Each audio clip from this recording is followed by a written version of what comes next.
Hi, and welcome to this special edition of When Things Fall Apart, Skank Cooking.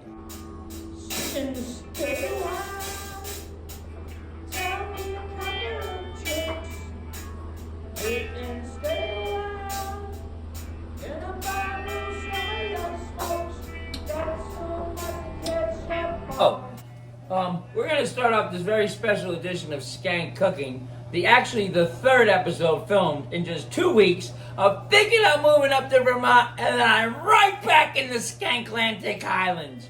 So, today's show is brought to you by When Things Fall Apart by Pima Chodron.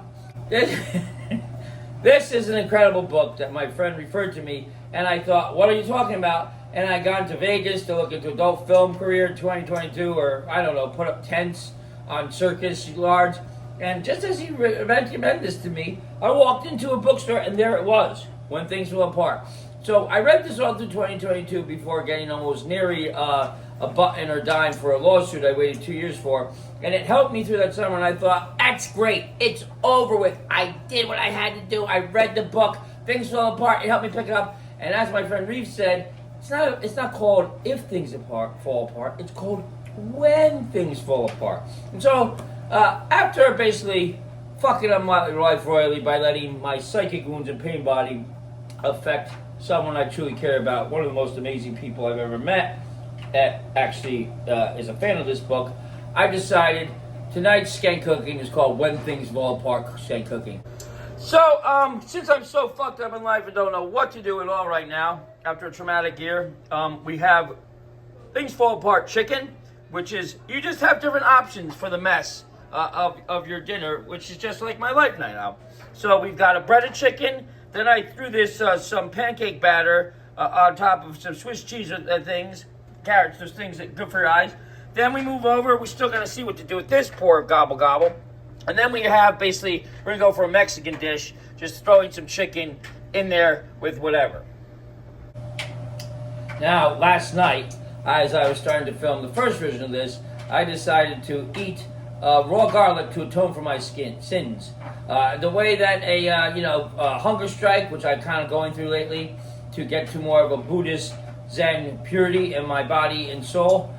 Yesterday, I bit into a couple of garlics all at once to feel this agony. So let's go to the videotape, Steve. That's not that bad. So we're just gonna keep going. We're gonna keep going to see what happens. See how much raw garlic I can take. Oh my God. Just keep going. I wanna fucking feel more pain. Let's fucking do it. Oh my God. Oh my God. Let's keep going. Nowhere. Oh my God.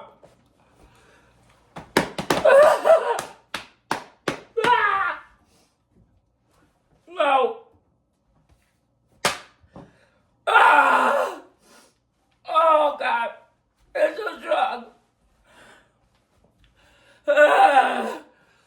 Oh my God. It doesn't work.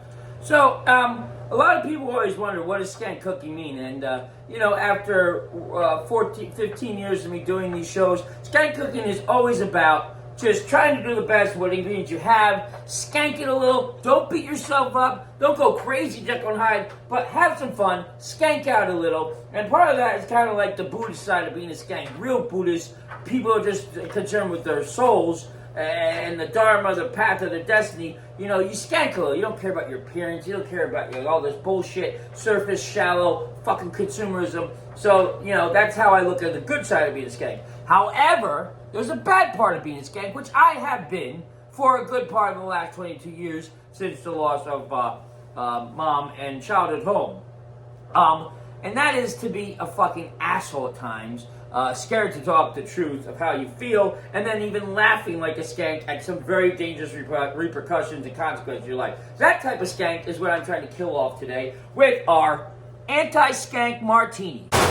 So, the anti-skank martini starts off with just ice, gets the bad part of the skank out of you, so you don't offend women, you don't disrespect women, and do fucking stupid things like you've been doing your whole goddamn life. Then we get Martini and Rossi Vermouth. Now, funny thing about Martini and Rossi, because I did a lot of brand ambassador promotions at different liquor stores over the last 3 years, you're supposed to keep Martini and Rossi Vermouth cold. Nobody knew that, but it's the truth. It's supposed to be in your fridge. Don't leave it out. It's a mix-up with your sister in the picture. So, we're going to throw this in here. A little bit of the cold shit. And then, inspired by old Roger Hawkins, a bottle we found in Pines Lake while moving out, him and my friend Pete recently, last year. We have Seagram's Extra Dry Gin. Now, people like Bombay Sapphire, they're like Aviation Gin from Ryan Reynolds, Walton Goggins. There's a lot of great. Tanqueray is good. Hendrix, of course, the best is Bar Hill from Vermont. I know that. And Seagram's Extra Gin, no, this is really good. You get a lot, and it's really good fucking gin. So you throw that shit in there like a fucking skank you are to get rid of the bad part of being a skank. Okay. It does go well with the chicken. So we're going to see what we do with this thing. 425 degrees on these two when things fall apart chicken dishes. And we'll get back to that like, I don't know. What do you, I don't know. Write in. Call in. Tell me how. Okay, whatever. Anti-skank martini time. I just usually do in the blender for just a little bit. Just enough. Shaking on stirring like James Bond. That's it. That's all you need. I like to throw in some olives. Fuck, I'm low on olives. Well, that's what happens. When things fall apart, you don't even have enough olives for your anti-skank martini. We got the olives in there. Olives for anti-mame. A little bit shaking. Good. That's the thing about gin. You have to, it can't be a skank actually. You have to know enough about the world, some maturity, some culture in you, some class, to really appreciate a good martini.